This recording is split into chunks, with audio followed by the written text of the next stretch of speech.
নমস্কার বন্ধুরা, কল্পনার রসনা ঘরে সবাইকে স্বাগত।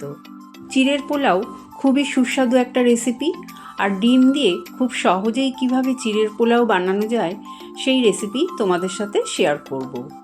চিড়ের পোলাও বানানোর জন্য 300 গ্রাম মোটা দানার চিড়ে নিয়েছি, আর এই মোটা দানার চিড়েতেই কিন্তু পোলাওটা ভালো হবে, তা না হলে পোলাওটা ঝরঝরে হবে না। চিড়েগুলো ভালো করে ধুয়ে একটা ছাঁকনির ওপর আমি চিড়েগুলো দিয়ে এর জলটা ঝরিয়ে নেব। গ্যাস অন করে আমি কড়াই বসিয়ে দিয়েছি, তাতে রিফাইন তেল দিয়ে দিলাম। তেলটা ভালো মতন গরম হয়ে গেলে আমি 2টো ডিম ফাটিয়ে দিয়ে দেব।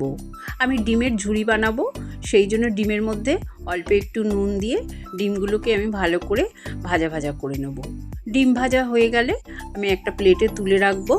ওই তেলেই আমি দিয়ে দেবো 1 মুঠো কাঁচা বাদাম। কাঁচা বাদামটা তোমরা যখনই ভাজবে গ্যাসের ফ্লেমটাকে লোতে করে ভাজবে। হাইতে করে দিয়ে ভাজলে কিন্তু বাদাম পুড়ে যাবে আর ভেতর থেকে কাঁচা থেকে যাবে। বাদামটা ভাজা হয়ে গেলে 2টো পেঁয়াজ কুচিয়ে রেখেছিলাম দিয়ে দিলাম, একটা আলু দিয়ে দিলাম, একটা গাজর দিয়ে দিলাম, আর কয়েকটা বিনস দিয়ে দিলাম। এই সবগুলো সবজি আমি ভালো করে একটু নাড়াচাড়া করে নেব। সবজিগুলো তোমরা যেমন সবজি পছন্দ করো সেই অনুযায়ী সবজি দেবে। স্বাদ অনুযায়ী নুন দিয়ে দিলাম, আর 1/2 চামচেরও কম হলুদ গুঁড়ো দিয়ে দিলাম। নুন হলুদ দিয়ে সবজিটা খুব ভালো করে নাড়াচাড়া করে তারপরে গ্যাসের ফ্লেমটা কমিয়ে ঢাকা দিয়ে 5 মিনিট রেখে দেবো। তাতে আমার সবজিগুলোও গলে যাবে আর ভাজা ভাজাও হয়ে যাবে। 5 মিনিট পর আমি ঢাকনাটা খুলে নিলাম, নিয়ে ভালো করে আবারও সবজিগুলো নেড়ে দিলাম। এরপরে আমি দিয়ে দিলাম 1/2 চামচ রসুন বাটা। রসুন বাটাটা দিয়েও একটু নেড়ে দিলাম। তারপরে একটা ক্যাপসিকাম আর 4টে কাঁচা লঙ্কা কুচি দিয়ে দিলাম। ক্যাপসিকাম আর কাঁচা লঙ্কাটা পরে দিলাম, কারণ আগে দিলে ক্যাপসিকামটা বেশি গলে যেত। খুব ভালো করে আমার সবজিগুলো নাড়াচাড়া করা হয়ে গেছে। দেখো আমার আলুগুলোও গলে গেছে, সব সবজি গলে গেছে। এবার জল ঝরানো চিড়েটা দিয়ে দিলাম। চিড়ে দিয়ে সবজির সাথে খুব ভালো করে নাড়াচাড়া করে মিশিয়ে দেব।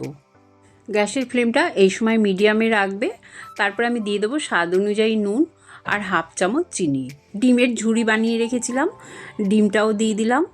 সবগুলো দেয়া হয়ে গেলে খুব ভালো করে নাড়াচাড়া করে মিশিয়ে নামানোর আগে দিয়ে দেবো 1/2 চামচ গোলমরিচ গুঁড়ো আর 1/2 চামচ গরম মশলার গুঁড়ো। গরম মশলা আর গোলমরিচ গুঁড়ো চিড়ের পোলাওয়ের সাথে ভালো করে মিশিয়ে গ্যাসের ফ্লেম বন্ধ করে দেব।